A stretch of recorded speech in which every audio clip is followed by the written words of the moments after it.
YCP ప్రక్షాళనకు అధినేత Jagan ready అయ్యారా? గత అసెంబ్లీ ఎన్నికల్లో అభ్యర్థుల మార్పు కొంపముంచిందని అంచనాకు వచ్చిన జగన్ తిరిగి నేతలకు సొంత నియోజకవర్గాలకు పంపించాలని డిసైడ్ అయ్యారా? ఏలూరు జిల్లాలో జగన్ తీసుకుంటున్న మార్పులు చేర్పులపై పార్టీలో ఎలాంటి చర్చ జరుగుతోంది?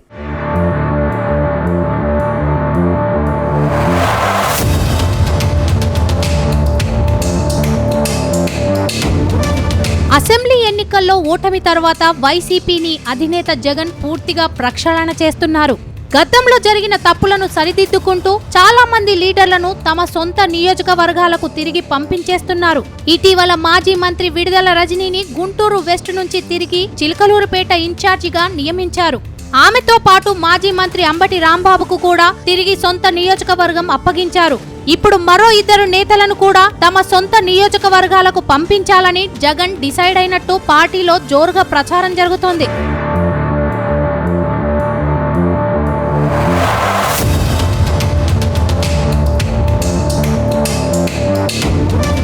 ఇక గత అసెంబ్లీ ఎన్నికల్లో ఉమ్మడి పశ్చిమ గోదావరి వైసీపీకి కోలుకోలేని దెబ్బ తగిలింది. పార్టీలో ముఖ్యమైన నేతలంతా ఓటమి పాలయ్యారు. ఇక పోలవరంలో వైసీపీ సిట్టింగ్ ఎమ్మెల్యే తెల్లం బాలరాజుకు సొంత పార్టీ కార్యకర్తలే సహకరించలేదు.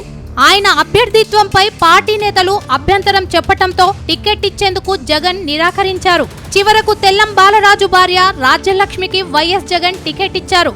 దాంతో వైసీపీ అభ్యర్థిగా తెల్లం రాజ్యలక్ష్మి బరిలో నిలిచారు. కానీ అక్కడ జనసేన ఎమ్మెల్యే చిర్రి బాలరాజు చేతిలో ఘోరంగా ఓడిపోయారు.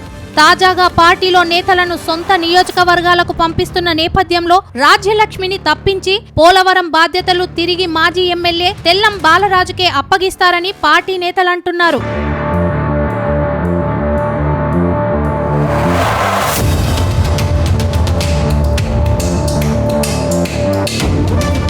మరోవైపు ఏలూరు లోక్సభ ఇన్ఛార్జిను మార్చే అవకాశం ఉందని టాక్ వినిపిస్తోంది. గత పార్లమెంటు ఎన్నికల్లో ఏలూరు ఎంపీగా మాజీ మంత్రి కారుమూరి నాగేశ్వరరావు కుమారుడు కారుమూరి సునీల్ కుమార్ పోటీ చేశారు. కానీ అక్కడ కూటమి అభ్యర్థి పుట్టా మహేష్ యాదవ్ చేతిలో ఓటమి పాలయ్యారు. మరోవైపు తణుకు నుంచి ఎమ్మెల్యేగా పోటీ చేసిన మాజీ మంత్రి కారుమూరి నాగేశ్వరరావు సైతం ఓడిపోయారు. అయితే మాజీ మంత్రి కారుమూరి ఓటమి సొంత పార్టీలోనే ఓ వర్గమే కారణమని ఆ తర్వాత నిర్వహించిన అంతర్గత సర్వేలో తేలిందట.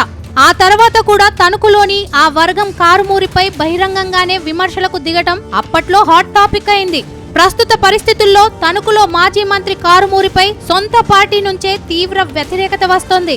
దాంతో అక్కడ కారుమూరి కొడుకు సునీల్ కుమార్ కు ఇన్ఛార్జ్ బాధ్యతలు అప్పగించే అవకాశం ఉందని తెలుస్తోంది. అయితే కారుమూరి సునీల్ కు తనకు బాధ్యతలు అప్పగించడం ద్వారా కారుమూరి నాగేశ్వరరావును ఎక్కడికి మారుస్తారు అనేది కూడా ఇప్పుడు ఆసక్తికరంగా మారింది.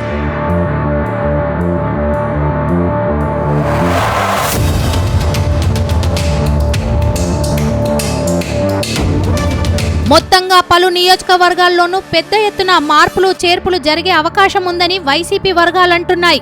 పార్టీ ఓటమికి అభ్యర్థుల మార్పులే ప్రధాన కారణంగా భావిస్తున్న జగన్ ఇక మీదట ఇలాంటి పొరపాట్లు జరగకుండా జాగ్రత్తలు తీసుకుంటున్నట్టు సమాచారం. అయితే ఏలూరు జిల్లా ఇన్ఛార్జ్ మార్పులపై మాత్రం త్వరలోనే ఓ క్లారిటీ ఇస్తారని తాడేపల్లి వర్గాలు స్పష్టం చేస్తున్నాయి.